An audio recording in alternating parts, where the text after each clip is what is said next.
Hey y'all, what's up? It's your girl Courtney. Welcome back to my channel. Today's gonna be another story time. This is gonna be part 3. I believe this part 3. I gotta go back, but I'm pretty sure it's part 3 or whatever. This is pretty much just leaving off with the situation being crazy. It is gonna be it may be a part 4, it might not. I'm not really sure. Only because it kind of has to deal with me still transitioning out of my, divorce with California and everything. But before we get into the video, please make sure that you guys like and subscribe to my channel. I appreciate the love and support that I've been getting so much. As always, I'm always going to thank anybody who shows me any kind of support, because once again, you don't have to do that. And the fact that you are, my watch times have been going up, my watch hours, my views, everything. I just appreciate it so much.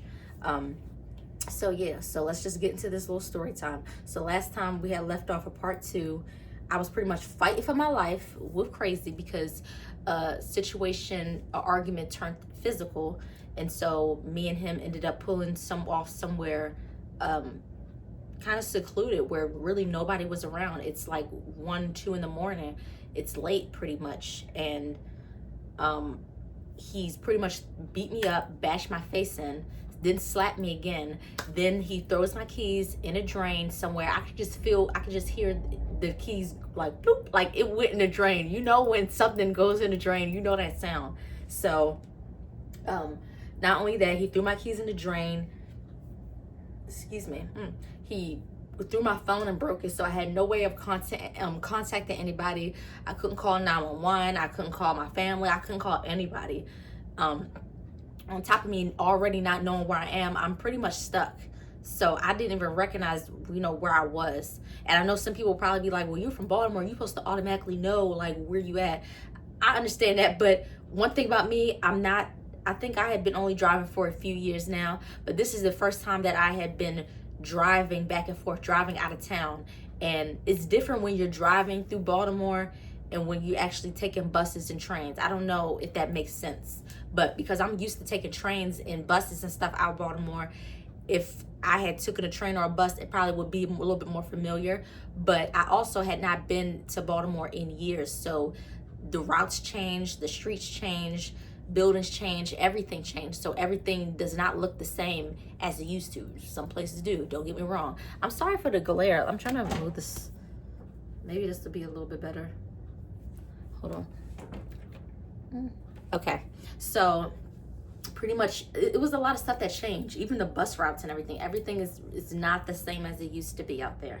So I pretty much was lost. Any chance that I had of trying to get away or get some help, that was gone. He threw my keys. I don't know where they are. He threw my phone. I already just can tell by the crack. I already knew that phone was done, and I already was in the process of trying to get a new phone at that time. I don't know what it is with me, but I will take forever to get a new phone. Not because I don't want to. It's just, you have a lot of this thing. You got a lot of. Wait a minute. This top is something else, I'm telling you. But yeah, I think it's just I had, your priorities are on a lot of other things. You don't always have time or the resources to just get the newest thing. But anyway, so pretty much me and him are kind of arguing, and his brother had pulled up with his homeboy or whatever. They're trying to diffuse the situation. And like I said in the last story time, it was almost like I think like his older brother, it seemed like he was scared of him because he was trying to help in a way, because his brother was a really good guy. He was a really nice guy. I never got a vibe from him that he was ever talking mess about me or doing anything malicious or whatever. Now him and now Crazy and his other brothers, at least his other brother, I'm gonna be respectful to his brother because I don't talk to Crazy anymore. I don't care. I don't have no contact with him. He has no contact with me. As far as I'm concerned, I don't even think he even knows anything like about what I got going on, or especially having a channel. And if he does, I don't care, because you did what you did. You can't do weird stuff to people or treat people bad, and then when they share their experiences, be surprised about it. So to be honest, I don't have no beef or ill intent towards him, but you did what you did. Own it. Move on with your life. I don't really care what him or anybody from my past has to say about the stories that I tell, because they're my experiences. That's stuff that I went through. And if you don't want videos done about you, like I always say, maybe you shouldn't have done the stuff that you did to them. I'm sick of this glare. It's really making me mad. Maybe I'll just get right here. I'll get right here. Okay. So, but yeah, if you don't want stories or videos made about you, don't do weird stuff. I don't want the, you know, that's pretty much me telling the story. That's those people having to look in the mirror and take accountability, which they probably would never do. And that's on you, but that's your problem. So, but out of respect for his brother, because his brother is no longer living, he's passed away. I really don't know all the details. I'm not really getting into all that. I just know around the last time that I was in contact with Crazy, he had confided and told me that his brother had passed away. So out of respect for his brother, even though his brother was doing some weird stuff, yeah, he's no longer with us, so I'm not going to disrespect him. I'm not going to, you know, disrespect the dead. It is what it is. I'm not worried about the situation anymore. But, you know, like I said, I'm trying to get help. Crazy is pretty much keep pulling me, keep trying to talk to me. But like I said before, I don't genuinely think that Crazy cared about my well-being or the fact that he had even hit me. I feel like he just did not want to get in trouble. He already had his own financial struggles and stuff he was going through. Mind you, I was helping him. I paid his phone bill. I was giving him money for gas. I was giving him money for liquor, smokes, anything that he needed, you know, because I understand you stressed out, you're going through a lot. Sometimes, especially me being at that age, I used a lot of like stuff to try to numb the pain or numb just any kind of stress that I was going through, so I can understand where he's coming from. Now I learned to do find other ways to do that. But yes, so I was helping him, and I'm sure I wasn't the only person that was helping him. But it's like what are we doing here? And I just felt like he really didn't care about the fact that he just bashed my face in, or that he even backhanded me. Like, you would have thought he was one of my pimps or something. Like, the way he smacked me, I was like, what? So, and mind you, I didn't put my hands on him until he started threatening my safety. I don't care who you are. I don't care how small I am. And I'm a little 112, the 114 pound girl, whatever. Sometimes it's 120. My weight goes up and down, so don't play. Don't do me. But yeah, I'm about 5'2", 5'3", or whatever. But I know how to handle myself, and I got them thumpers. So I don't care who you are, whether you're a woman or a man. If you are trying to threaten my safety or threaten me or disrespect me in any kind of way, you better be prepared for me to knock you right upside your head with one of these thumpers. So I don't know what you thought this was. And the fact that you thought you was going to kidnap me in my own car, or, you know, drive you to where you need to go, you could have got out the car with your brother. Your brother is using your car. Not to mention, his brother is already on probation. So that would have been the smart thing to do anyway, was to get out the car and go with him. Because why is your brother driving around when he's on probation? He's still on house arrest.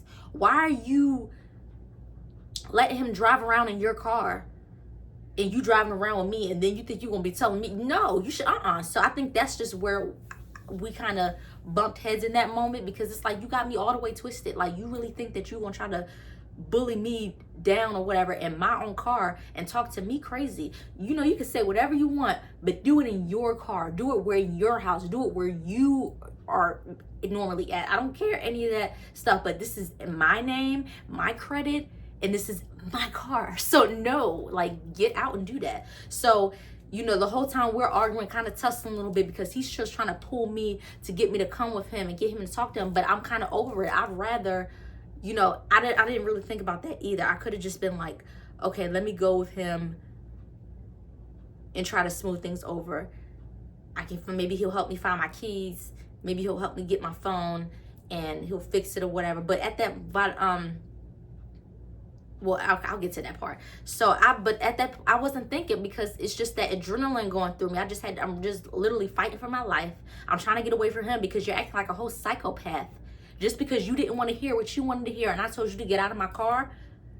And I think that Crazy just was not used to people telling him no or standing up to them because they're scared of you, whatever. And regardless of the fact that I might have almost lost my life that night, I'm not scared of you. I'm not scared of anybody, even if I have to like die for it, or, you know, like, I'm not afraid to speak up for myself or stand up for myself. That's not me. I'm sorry. We're not little kids no more. We're not in elementary school or middle school no more. I'm not, no. And even then, like, I don't care how anxious I get, I'm not scared of anybody.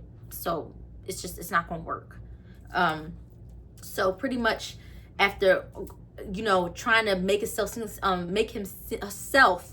seem like he felt guilty, I was just like, just stop, because you trying to grab on me, you trying to say I'm sorry, I'm this, but then the next second you just like, well, F you didn't be, well, all right, go ahead on, then stop coming after me, leave me alone.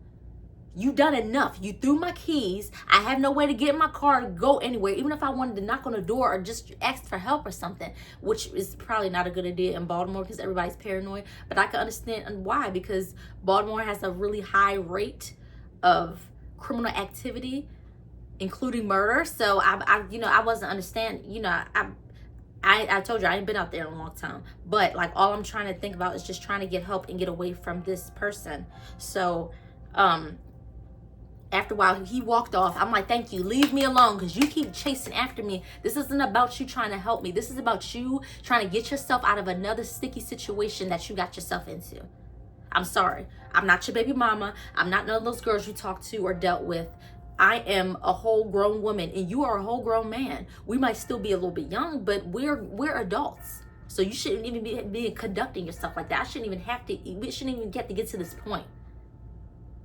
And yes, I put my hands on him, but it was in defense because you literally are how you trying to kidnap me in my car? I don't think anybody would really allow someone to do that. Any woman would, or any man would, because who do you think you are?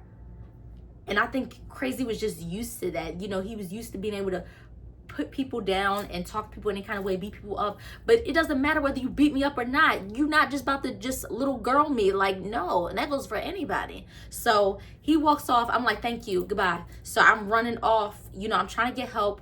I'm trying to find anybody that's out. Because one thing about Baltimore, no matter how late it is, there's always somebody out. But you do have to be careful.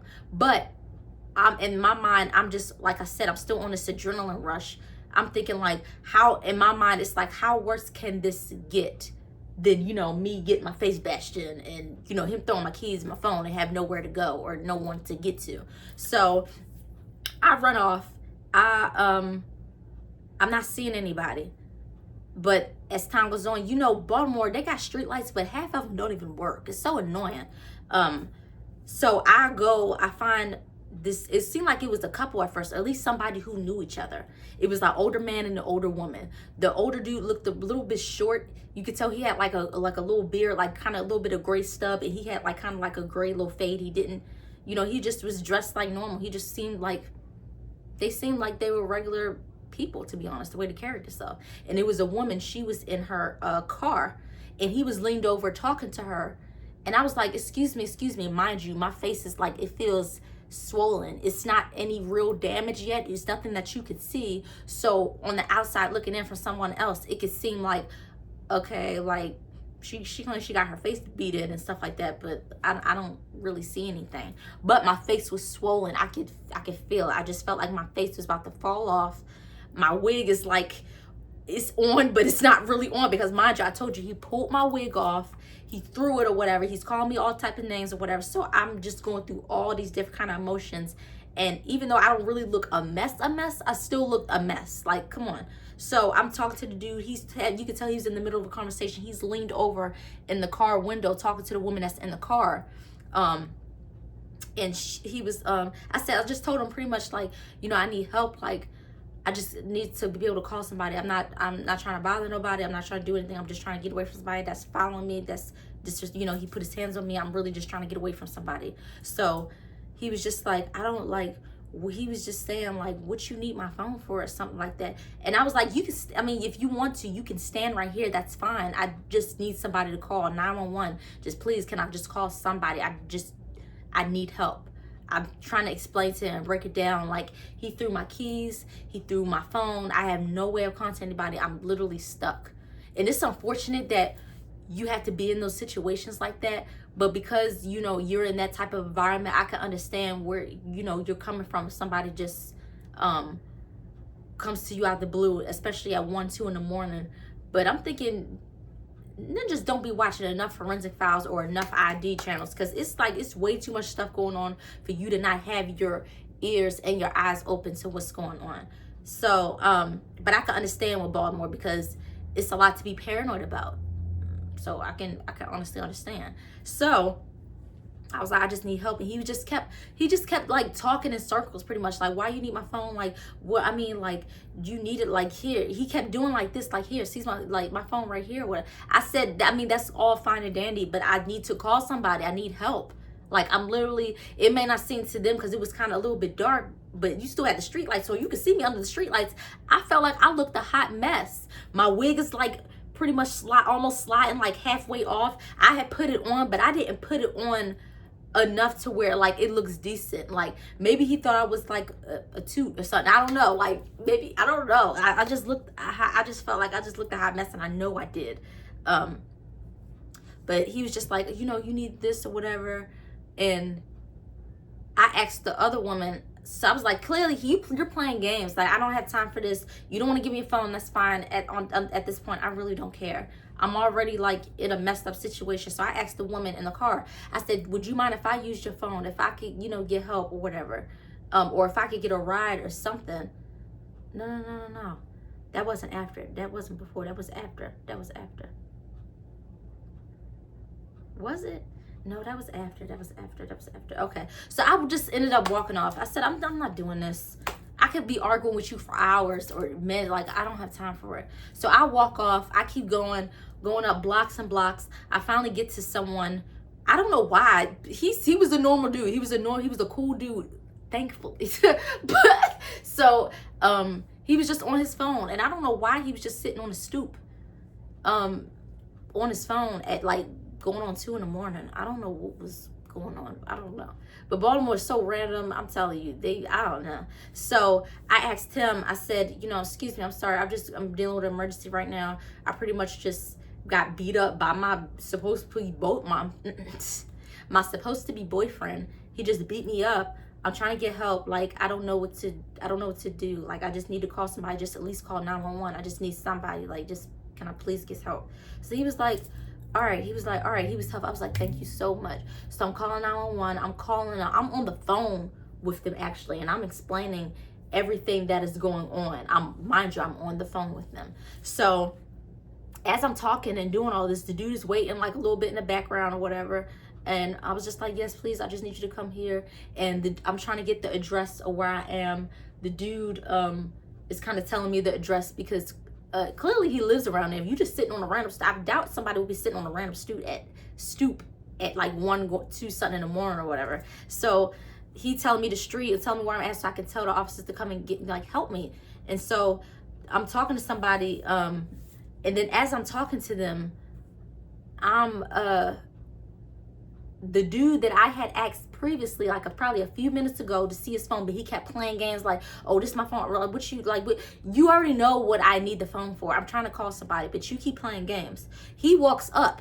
He says, like, what's going on or whatever. Like, he kind of was coming off like, at first I just thought like maybe and of course he was an addict. But as time went on, as I started talking to him more, I was like, it's something off about this dude. Like, you're doing way too much.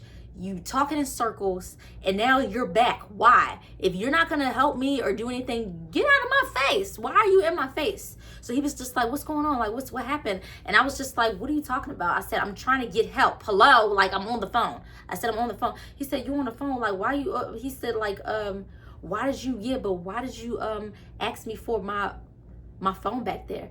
I said, so I could call the police, so I could call for help. I said, I just told you I'm getting beat up. Like, I just got beat up by my boyfriend, bro. Well, boyfriend, ex now, because we ain't, no. But, yeah, I said, I just literally got my face bashed in. I said, I'm trying to get help so I can get out of here.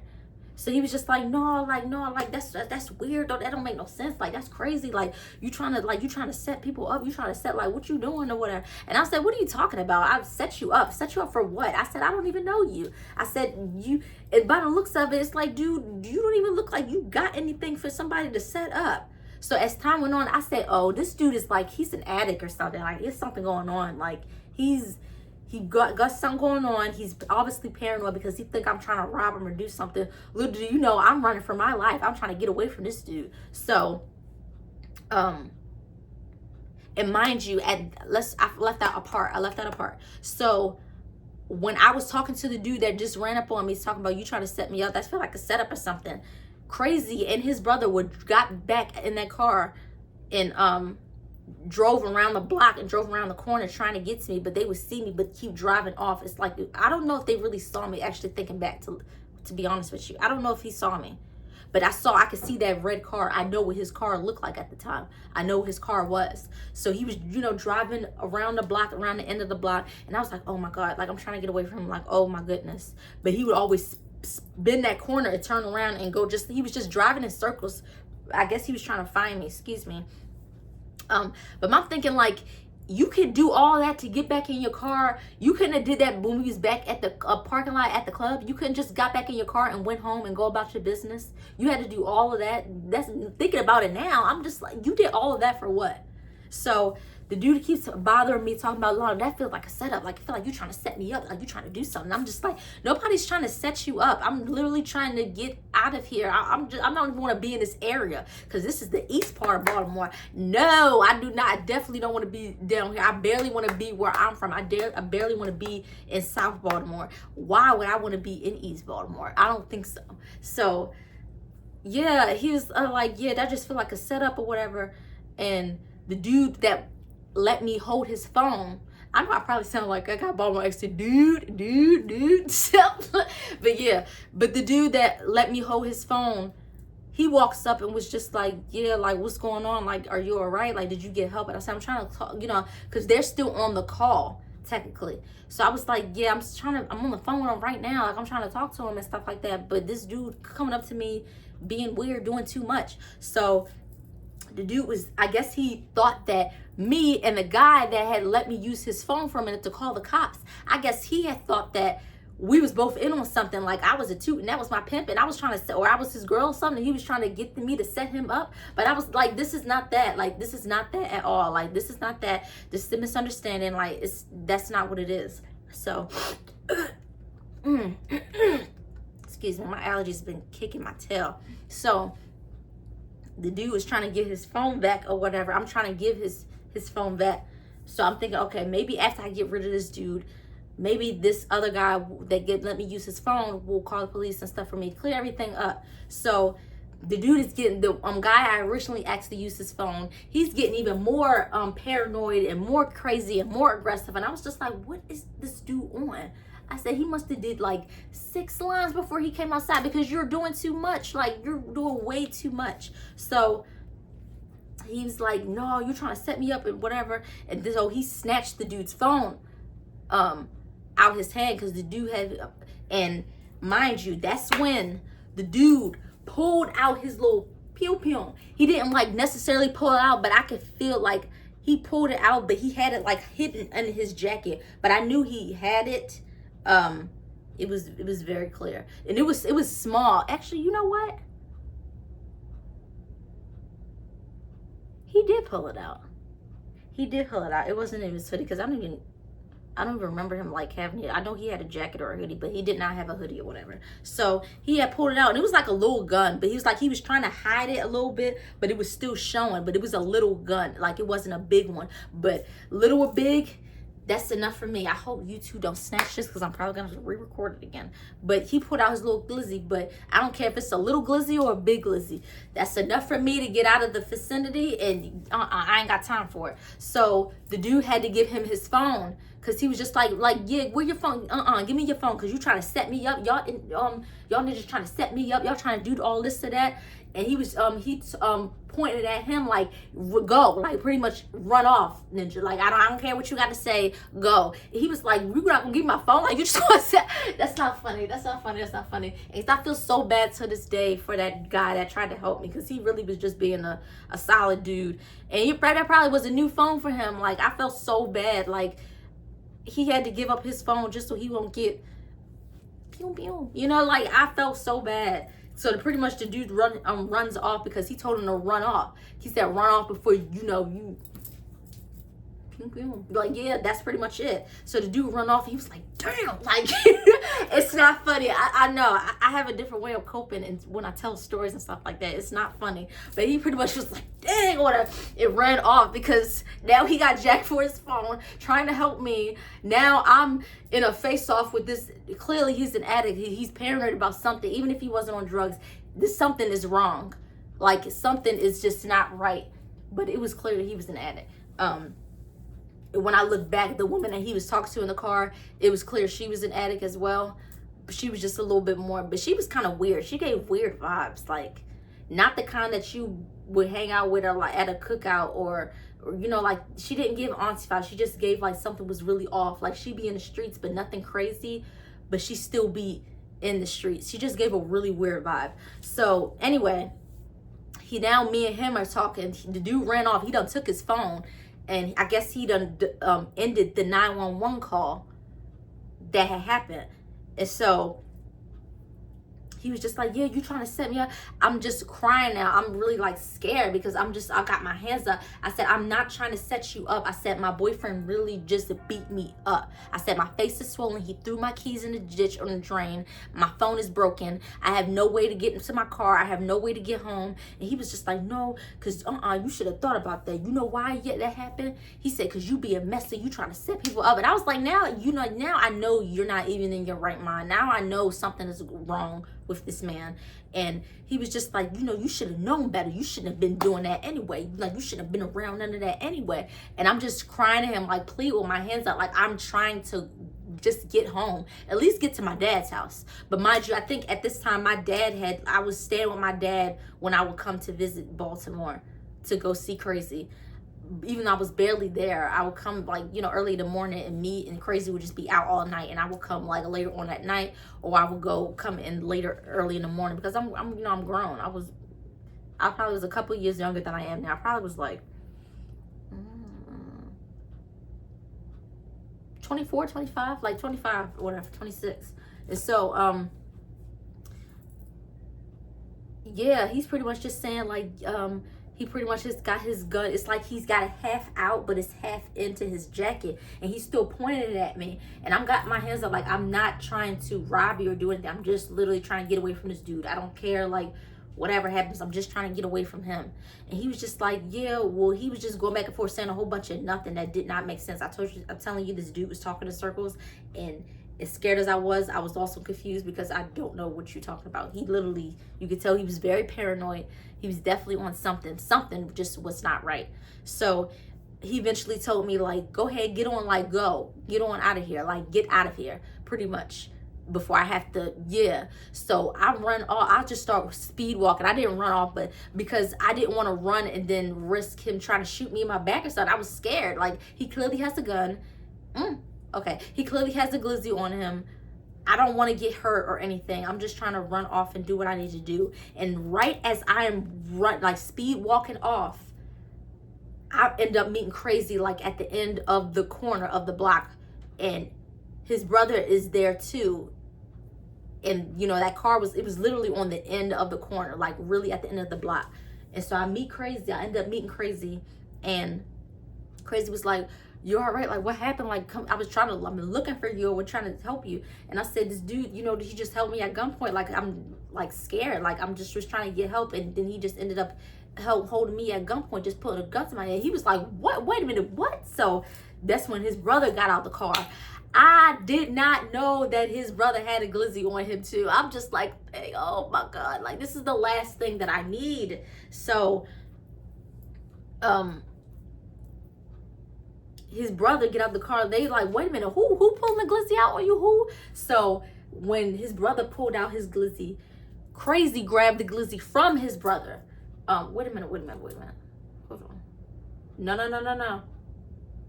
He tried. I think he. No. This is after. Crazy's brother G. I'm gonna call him G. I think I called him G in the last story time. G grabs his glizzy and then he just put that thing up and started. I'm just like, oh my God. So at this time, I'm already jumped in the car. I'm already on the ground, on the floor of the car. Like, I don't want no parts of it. I don't play with guns. I don't play with gangs. I don't do none of that stuff at all. That's not me. I ain't never try to portray that to be me. It'll never be me. It ain't me. And if I ever do get one, it'll be for protection. But I honestly highly doubt it. Because I just wouldn't be comfortable having that in a house with children and stuff like that. I just wouldn't feel comfortable. But that's just my preference. But anyway, I'm on the foot of the car door because I just jumped in. Crazy's trying to help me get me to safety. And his brother is just boom shooting at the dude, that because I guess the dude was still right there, or a little at least close right there. So he starts shooting at the dude or whatever. But I did not look back and see. I just knew he was shooting at him. And the way that dude was acting, I know he was probably watching me to see, like, okay, what is this girl up to? Like, what is she about to do next? So I'm pretty sure that he was right there for a minute. So I'm just scared out of my mind. Like, how did I even get into this situation? Like, how? Only in Baltimore, I promise you, or at least from my experience. I don't be having no issues like that out here or nothing, but only in Baltimore. So after he starts shooting, I'm just like, oh my goodness, please, I hope I don't get in trouble. I don't get arrested. I don't need this. I don't freaking need this. So we get in the car. We just drive off. We're driving around trying to figure out what we need to do. What happened? We ended up pulling up in his complex at the time where he was living at with his people. So his brother was pretty much talking to us like, you know, y'all gotta chill. Y'all doing too much. You know, like, y'all acting crazy. But I'm thinking, like, how you trying to check me? I played a part in it, but it was always in defending myself. Like, I wasn't doing anything out of malicious intent. I wasn't just trying to start anything. Mind you, the argument, I felt like it could have been avoided. I probably could have talked to him at a different time.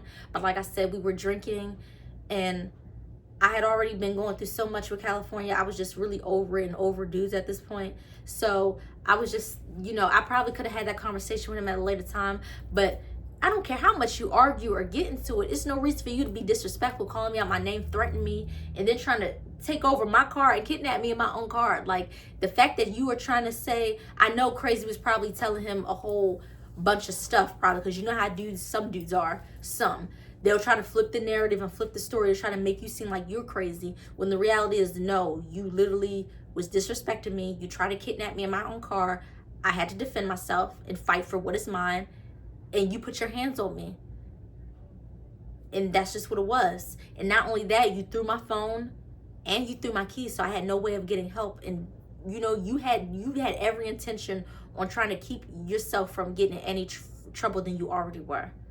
That's what you are. So the fact that G was telling me, y'all gotta chill, y'all gotta stop, y'all do, you know, y'all acting crazy, y'all acting no, your brother is acting crazy, which made me realize even more. I feel like his brothers were really low-key scared of him, even the older ones. Like, how you scared? I mean, not the age matters and everything, but I just felt like Crazy had to been more capable of something than what was, you know, from what I had, at least from what I had seen of them putting his hands on me.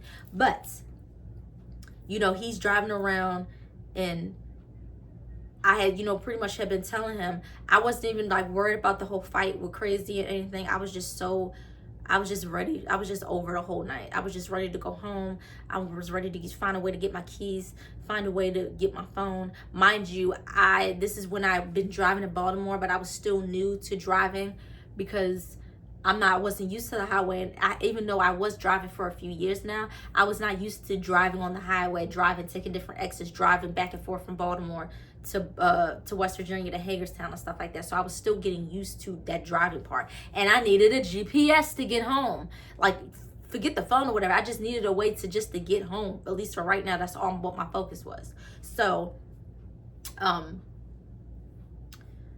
pretty much his brother was like, we'll go back out there and we'll, you know, find your keys and we'll get your phone after, whatever. Just let's calm down a minute. It's been a crazy situation, which I can understand. I just wanted to get away from that man. I wanted to get away from that area. We could come back there a little bit later, regroup, and figure out what our next move is. But as far as getting my keys and my phone, I just needed to relax and take a break. So Crazy's brother G went to, you know, take care of some business, do his own thing. He's using, so pretty much, yeah, we were just chilling. I believe we were in Crazy's car.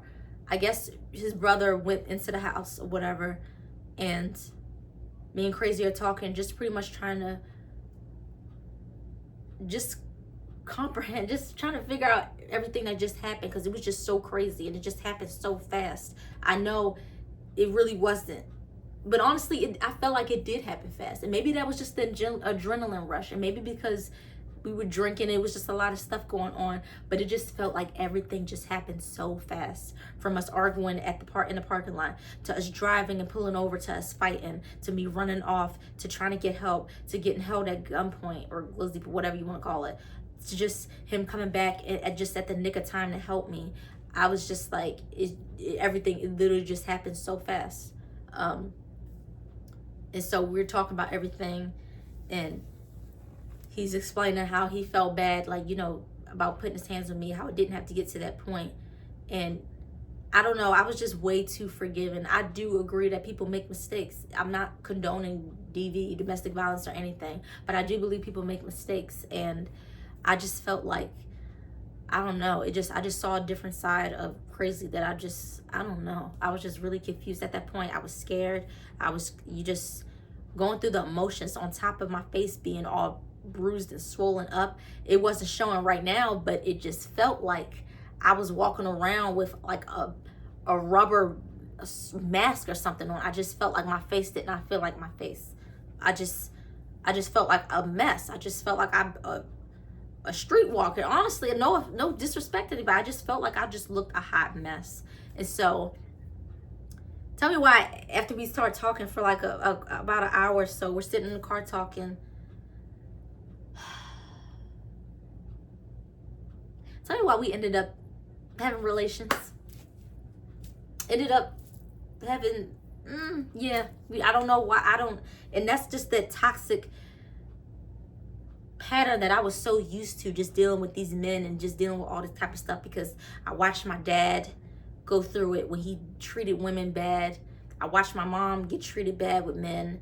And when you don't have the best examples, it doesn't mean your past doesn't determine your present or your future.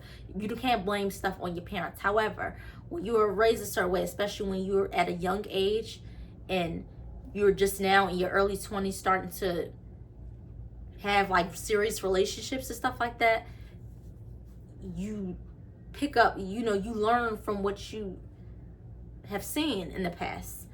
And so honestly, at a young age, me being so immature and young and naive, the way my dad treated women, I thought, even when I got treated bad and stuff, even when dudes cheated on me, like when I was in high school or out of high school, when my dad would do it to women and get them pregnant and, play them and just do them dirty and treat them bad, I thought that was their way of love. I thought that was love. I thought that as long as he comes back to you, that's love. I thought that, as long as he's sleeping with you or dealing with you any type of way or reaching out to you or talking to you, that's love. And maybe that's why I put up with crazy for so long, on and off. Just take California out the equation. Even before I even met California, crazy was always like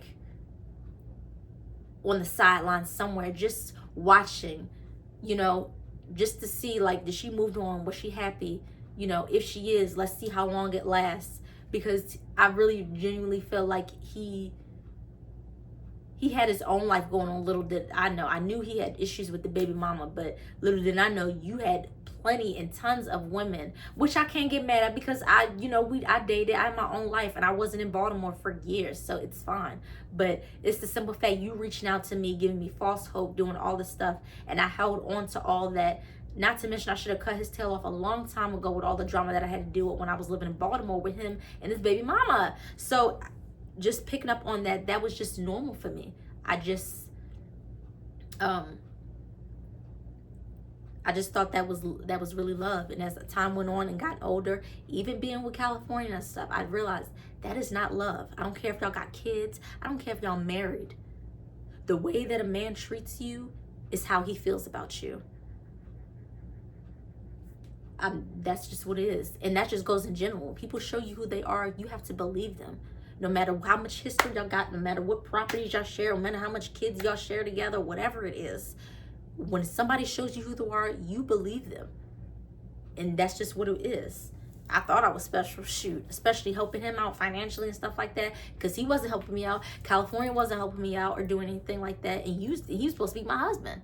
So it's just crazy. But pretty much later on, a couple hours after we did the do, me being toxic right along with him, me, him, and G, his craziest brother, we go back to where we were and we go look for the keys. So I had pretty much told him or whatever, Crazy's brother, that he threw him in a drain pretty much, and that's where it was. We found my phone. It was clearly cracked, broken. You can see the screen, but it is cracked. It is messed up. I can't call. I can't do anything. You can kind of use a passcode and try to get in, but you still cannot see the screen. You can't see anything. So I don't think that it was done. It was done for. He threw that phone like you throw a football out. I'm telling you, it was done. So Crazy's brother ended up getting like a wire hanger, like, you know, those wire hangers that you use to hang your clothes up. He got a wire hanger, and he ended up getting the keys out the drain for me. And I was just so thankful, because his, you know, I'm really thankful to him and Crazy. Even though Crazy was on some mess, I really do have a lot of respect for his brother, because his brother really helped me out, you know, a lot. So pretty much Crazy was telling me, you know, the next day, the morning, we can go to the phone store and we can get your, you know, get your phone fixed and stuff like that. Even though I ended up paying for it. You think that you would pay for it, considering the fact you broke it. But I don't think Crazy had money like that. I don't think he really wasn't balling like that. It wasn't like he was being cheap or anything like how California was. California had money. He was just cheap. Crazy really didn't have anything, and I didn't judge him for that. But at the same time, I was thinking, like, you did kind of freaking break it and I have to pay for it, but it's fine. He fixed the screen. He fixed the phone. We drove around a little bit, we came back later on. Someone else. We came back later on. It was fixed. The screen was fixed. I was able to, you know, log in or whatever. Not log in, like put my passcode in.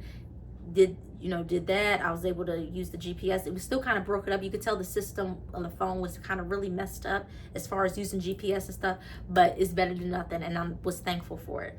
And at this time, I think I had came, you know, we said our goodbyes. I talked to him. He apologized and everything. And we had talked, we talked for a while. It was a lot. That was a long freaking night. On top, I did not feel like going or out anywhere or being seen, because I already looked raggedy. I looked a hot mess. But I did not pack a lot of stuff. And the stuff that I did pack, it was at my dad's house. And I'm still trying to get I'm trying to get this phone together. I was already with, I think I spent the night with Crazy. I did. I spent the night over his house. I was in his bed. I was laying in his room with him. We slept for a few hours, slept for a little bit, chilled. And then we got up and got dressed, and we went to the phone place to get my phone fixed and stuff like that. And after that, we spent time for a little bit. After we left the phone store, we went our separate ways. We said, we'll talk to each other. We'll call each other. I can't believe, like, today I would not have done this. I realized things got out of hand, but today I would not have done this and been still in contact with somebody. Even, though they helped me later on, they came to my rescue and stuff like that. I would not have, I'm sorry, I'm trying to figure out, like, how, it's probably better this way, whatever. So we went our separate ways. I went home. I went back to my dad's, actually, because I still had to get my stuff. I was leaving, I think that same day. I left that afternoon, probably towards the evening, because I remember I had to work the next day. This was like a Sunday, and I had to work Monday, because I worked the day shift. I worked morning shift. So I had got back, and in the morning when I got back and I looked in the mirror and I had saw my face looked it looked just how I imagined it would. It looked just like how it felt. It was battered and bruised and swollen, and I could even see like a little bit of a swole like around my eye, and a little bit of a hemorrhage, like a light hemorrhage around my eye. So I'd already knew a black eye was kind of in my near future, of course. So, and it's crazy because this is around the time my dad was going to get married the week after. So I'm like, great, man, I'm supposed to be in my dad's wedding, and I have to deal with all of this. I have to try to fix my face up, make myself look, together. And I think I also developed well, I didn't get my broken blood vessel in my eye until like a little bit, like a week after I got home, and then I had to come back to Baltimore for the wedding. When I don't think I saw Crazy again after that. Did I? I probably saw him one more time, but it was nothing crazy, like nothing that happened or anything. At least I don't remember. But you know, I get it. I wasn't trying to put my problems on my dad. And also, low-key did not want him to know about all the events that transpired that night. And I don't know. You think you kind of would have, when I think about it, you think you would have reached out and see if I was okay. Or I get I'm an adult and everything, but you think you would have reached out and see if your daughter was okay. But that's my dad, so it doesn't really surprise me. But it was also, I understood, like, he was getting ready for his wedding. It's a, you know, a huge thing that's about to happen. And I don't know, I'm just that type of person. Like, oh, I don't know why, that just made me like want to cry. Like, oh my goodness, because it's supposed to be like an important moment for my dad, but it's like a really bad time for me when I'm going through a divorce and I just got my face bashed in, just got held at gunpoint, and I'm trying to just keep a brave face and just trying to pretend like everything's okay. I don't know why, like, I wasn't crying in that moment, but I don't know why that just hit me just now. And I thought I kind of got over it. I'm not crying because of the fact that I got hit. I'm crying because it was the fact that I was around so many people that I thought they were supposed to be close to me, and they didn't even know that I was going through this stuff. Like, I was literally battling these feelings by myself, and it's just, even with my glasses on, because I was wearing contacts most of the time when I would be around, like, crazy and stuff like that. Oh, I'm freaking crying. But in that moment, I kind of wanted my dad to be like, dang, you've been out for a long time. Like, are you okay? Like, and I thought he might have noticed that I had my face swollen up, or that I had like a bruise, or like swollen under my eye and stuff like that, or that I looked a hot mess. I thought he would notice, but he didn't. So that just kind of reinforced all the feelings that I thought that I had anyway about him. So, and then even when I got home and stuff like that, you know, I used the GPS. It really wasn't much that I said to my dad. You know, we talked about it. I told him I was coming back next week for the wedding. I told him that I'll be ready and everything. He told me that he would shoot me the location and stuff about, you know, what's going on, where the event is going to be. And, you know, I left. I'm on my way home. I get home. Even my mom didn't notice. Maybe I'm just good. This was still around the pandemic time where people were wearing face masks. So even if I had a black eye and stuff, most people wouldn't be able to see it. And my mom really didn't notice it either. If they, you know, say anything about a broken blood vessel or something like that, I would just be like, you know, like, what happened? Maybe I was using the bathroom or something too hard, or and I got it or whatever. But yeah, nothing crazy, because the bruise really didn't start to show until like probably a couple days into a week after the whole situation happened. But yeah, I felt like I was just really starting to be a little bit depressed, because, you know, I'm still, technically me and Crazy were still together, but in my mind, I'm still thinking in my head, like, we ain't gonna be together much longer. It was just like those feelings that this is the beginning of the end for us. Like, it wasn't even just the fact that he hit me. It was the fact that I was really trying to get myself together spiritually, mentally, physically. I wasn't eating a lot. I wasn't taking care of my body already, because of California stressing me out and doing the stuff that he was doing. And now I have all of this weight on my shoulders from Crazy, and it's like I have to hide it from everybody. I can't tell my family. I don't have friends or people I can talk to. So I'm literally by myself dealing with this. And it was just a real lonely time for me. And I don't think anybody really noticed. They probably noticed like the broken blood vessel in my eye, but I would have my face mask up so high so that you could not see the hemorrhage, or the black eye, or the bruise around my eye. So, you know, but for some reason, when I went back to work, California noticed it, and he was like, what happened? Like, you was fighting or something? Because mind you, we hadn't spoken in like weeks or a month until I started reaching out to him, because he trying to act like he didn't get the divorce papers, even though we know he did, and the judge confirmed that later on. So, but for some reason, one thing about California, he is so nosy, and when it's something that's messy or, you know, got drama involved, he's gonna find a way to insert himself in it. In all the stuff that I was going through, I really did not want anybody to, I really didn't want to buy my business, and I really didn't want to just really talk about it. I didn't want my family getting involved because I know how crazy my family is, and I just wanted to kind of just move on. And I already made up in my mind, I'm probably not going to be with Crazy no more after this. But you know, California did tell me, he said, what happened with your eye? And I was like, I'm just got like, what did I tell him? I told him that because at this time, yes, I forgot to mention this, but this happened after. It happened like a little bit after the incident with Crazy. I had developed an autoimmune disease in my eye. And it was because I guess it was a reaction of when Crazy hit me in my face. He hit me so bad that it just, something just happened where it just sparked some kind of inflammation in my eye. Long story short, I had to go to the doctor, hundreds, like not hundreds, but several eye doctor's visits that I had to go to. I had to get my pupils dilated several times. I had to take medication to heal my eye, not just from the hemorrhages and stuff like that and the broken blood vessel, but also the inflammation that I had developed in my eye, which is called, what is it called? Uveitis, yes.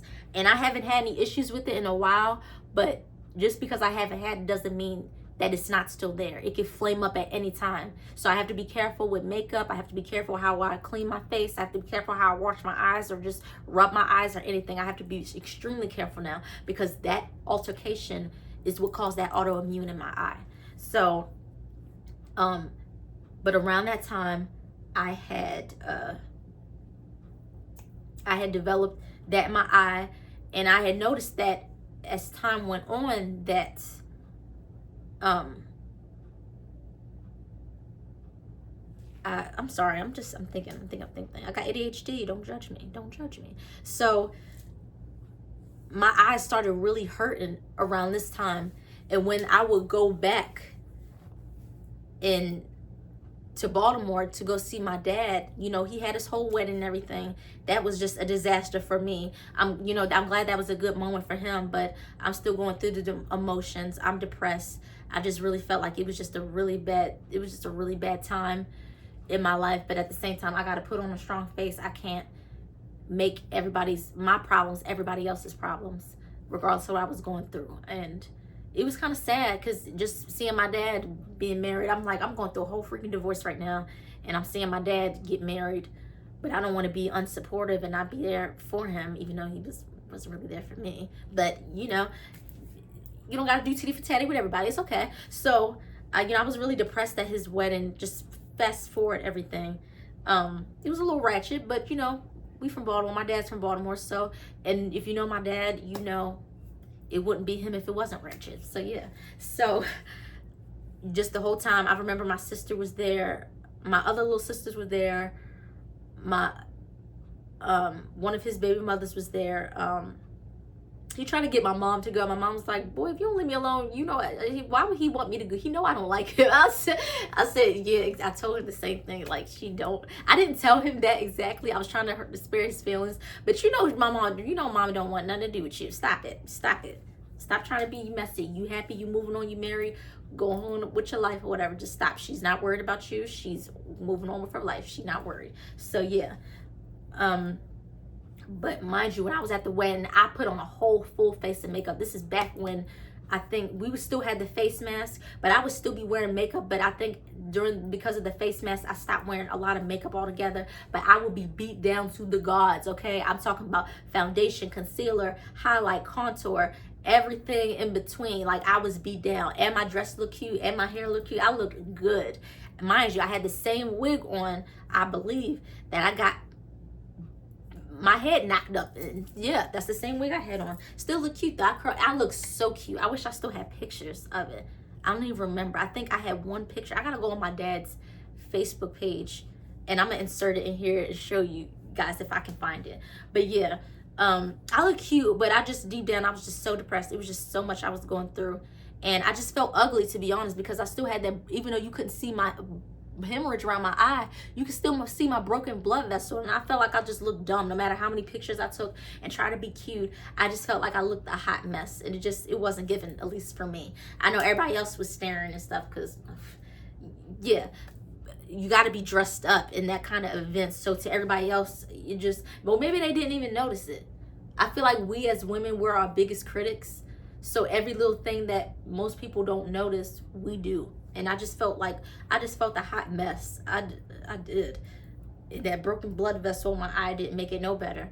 But, you know, after the wedding, I had been talking to Crazy because like I said, I think we had met up one more time just to talk, sit in the car, nothing crazy.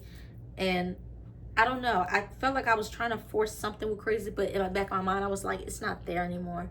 And as much as we try to move on from the situation, I feel like some guys can move on quicker from those kind of situations more than women can.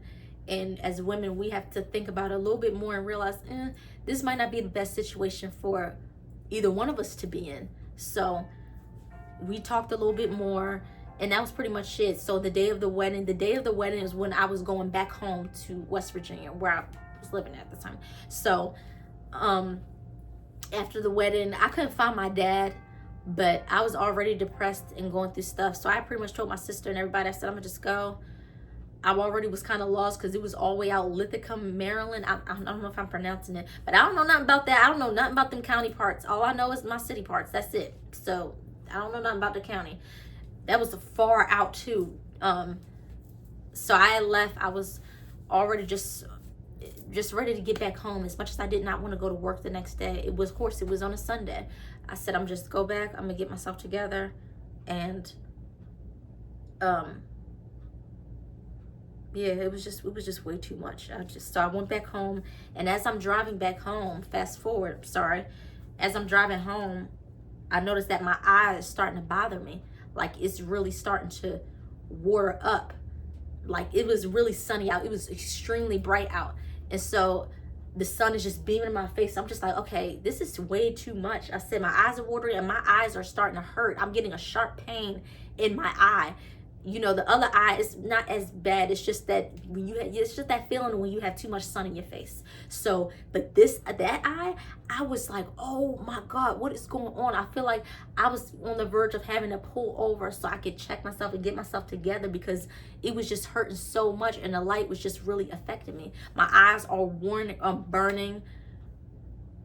I can't even control it. They're watering. It's like I'm getting a sharp pain in my eye. I was just like, oh my goodness. So I decided to put some sunglasses on after a while because I'm trying to focus on driving because I am on the highway. You got to be careful because these people are crazy, especially driving like in Maryland. So I put the sunglasses on. It kind of helped a little bit better. They were a little bit tinted, so they kind of helped me to drive a little bit, but it still was that feeling, that little sharp pain in my eye. And I was just like, oh my goodness, like what is going on? And I don't know why, but I just had that feeling in the back of my mind, like something is wrong with my eye. And I feel like it has to do with the situation with Crazy, like something is not right. So after a while, after about an hour or two, I get back home, and you know, I take all my makeup off, I'm cleaning myself off and everything. My eye is still kind of hurting a little bit, and I'm just still trying to figure out why. So it's after a while, it got to a point, but once I got home, I mean, like once I got settled and got myself cleaned up and everything, my eye, I just got this super sharp pain in my eye. You would have thought somebody took a knife and stabbed me right in my eyeball. That, like, it was hurting so bad, hurting uncontrollably. So it got to a point where I was just like, I felt like I was on the verge of tears, like crying. So I called my mom, you know, I talked to my mom because I was living with my mom at the time. And I was like, Mom, like my eye is hurting like crazy. I don't know what's going on. I could not be in the light. All the lights had to be off, or at least in my room. I could not be in the light. If I turned the light on, that sharp pain would come back like immediately in my eye. I could not have any lights on. Even when just a phone light, it was just too much. So she was just like, okay, we're gonna make an eye doctor appointment tomorrow. So I ended up having to miss work because of that. So I pretty much missed work the next day. I pretty much just slept. Like I couldn't even eat. I couldn't do anything because I was in so much pain. And even if I wanted to eat or do something, I could not go into that light because it was just so too much on my eye. I just could not take the pain anymore. So around this time, you know, one doctor's appointment of me missing work turned into another. So I pretty much because I was getting sick and because I was having trouble with my eye and developing that autoimmune in my eye, I was missing work a whole bunch. And I ended up like, well, this is before around the time, I think after I had stopped talking to Crazy slowly and slowly. But I ended up pretty much breaking it off with him, just telling him that I needed to get myself together. I'm not right physically, mentally, emotionally, spiritually. I just want to focus on myself. And, you know, he understood that. And, you know, he tried to come back later on, trying to spin the block, but it was like, no, I'm good. I'm okay. I'm good. Even this was before I met Jordan. No, I'm good. I'm good. But anyway, that's why, the only reason why I brought Crazy up is because that's pretty much the end of Crazy. I don't, no. Way too much going on. I already got enough going on. So all these doctor's appointments that I'm going to, I'm missing work. And turns out the doctor did tell me I had autoimmune disease in my eye. So I had to take these eye drops for a while. I had to take medication for a while. I think I had to take 2 sets of eye drops because my eye was just so damaged. And also, this brow up right here, I have nerve damage in my brow because that's how bad this boy Crazy hit me. I did have nerve damage in my brow. So sometimes if you see me, my brow will raise up on its own, just this one.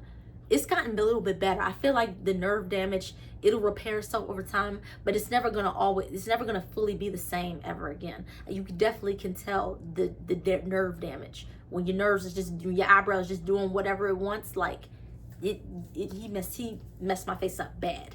So it was a lot of stuff. I had a split right here. I don't even know how I got a split. It was like a scar, but it was like you would have thought like somebody just like cut like my face right there, and it's just split in half. That had to heal. You can't really see it no more. It was a lot. It was so much. It was so much. I think I had a knot on my forehead. It was a lot. It was a lot. So I had to recover a lot. I pretty much was missing so much work. By the time that I did go back, I ended up getting fired because of my attendance or reliability. And you know, with certain jobs, especially warehouses, they really don't care about you. Like, it is what it is. And I think this is when they stopped doing the sick time and sick time off and stuff like that, emergency PTO and stuff that you could use. So, and on top of them being prejudiced already as it is, mind you, this is the same job that I said was harassing me the last time, around the time that I met Jordan. I was there for a couple years, got fired, left, came back, and then left just indefinitely. Like, I'm done. So I pretty much ended up getting fired later on down the line, had to find new work. And while still recovering, still healing physically, and just trying to put all the pieces back together in my life. That's pretty much how I can just like sum it up to everything. I'm just trying not to be talking and rambling, going on too much, because it was a lot. And I can't believe I just was crying in this video. Oh my God. That's not, I always seen other people tell their stories and do it, but to have, you know, for you to do it yourself, it just hits different. And I've kind of felt embarrassed just doing that just now, but I guess it was certain things that I did heal from in that experience, but certain stuff I didn't heal from, like with my dad and everything.